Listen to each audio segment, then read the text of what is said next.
Think about the books you read last month, or the podcast you listened to yesterday. You are hit with a wave of information crashing down on you every single day. Yet when you actually need a specific fact or insight to solve a problem, you often draw a blank. This isn't a personal failure. Psychologist Hermann Ebbinghaus quantified this memory decay in the 19th century.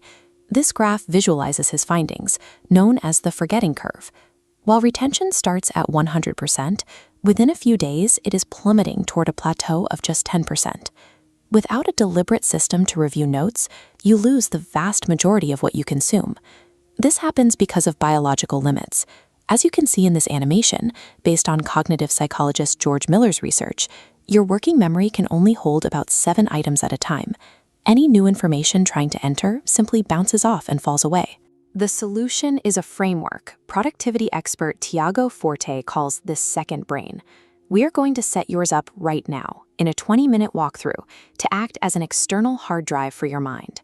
Externalizing your memory allows you to transition your biological brain from a storage device into a high-level processing engine. Step 1. Open a blank workspace right now so we can build your foundation. You can use Notion, Obsidian, Apple Notes, or even a physical paper notebook using the Zettelkasten method. Look at this comparison. Whether it's a modern app, plain text, or a ruled notebook page, the underlying structure is identical. The most effective tool is simply the one you already know how to open. In your chosen tool, create exactly 4 new folders or headers. It is vital to avoid adding subcategories or extra folders during this initial setup. This tree diagram maps out the para method. First is projects, short-term efforts with a specific deadline. Next, areas, ongoing responsibilities like health or finances with no end date. Third is resources, specific topics of interest you want to reference later. Finally, the archive. When a project finishes, you move it here, keeping your workspace focused. By enforcing this strict 4-folder limitation, you stop the system from turning into a labyrinth of subfolders.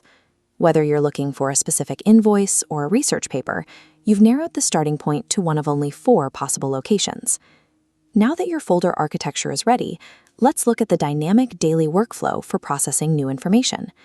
We process notes through a 4-step framework called code. It acts as a funnel to turn a fleeting thought into a permanent asset. This funnel represents code. At the top is capture. Collect incoming information into a single inbox, saving only what deeply resonates. Next, shapes align into streams. This is organize. Round captured notes into the appropriate para folders weekly. Then, the streams pass a narrow bottleneck. This is distill. Bold or highlight the essential takeaways. This distillation step leverages the science of spaced repetition. You are exposing the core signal so your future self can comprehend the idea in under 30 seconds, without having to reread the source material. Finally, a single cohesive asset drops out of the bottom of the funnel.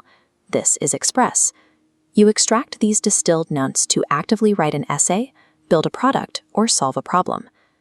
By running raw information through this code funnel, your isolated notes accumulate over time into a massive reserve of creative capital, ready to be deployed on demand. You have a 4-folder para architecture, an active inbox, and the code framework to run it. This setup provides the exact architecture you need to completely offload the immense pressure on your limited working memory. While habits take time to build, you now have a reliable place to store information previously lost to the forgetting curve. Now it's time to use it. Take the single biggest takeaway you learned from this video and write your very first note in your new inbox right now. Ultimately, this system serves as a foundation for consistent, lifelong execution, transforming the raw data of your life into the work you choose to create.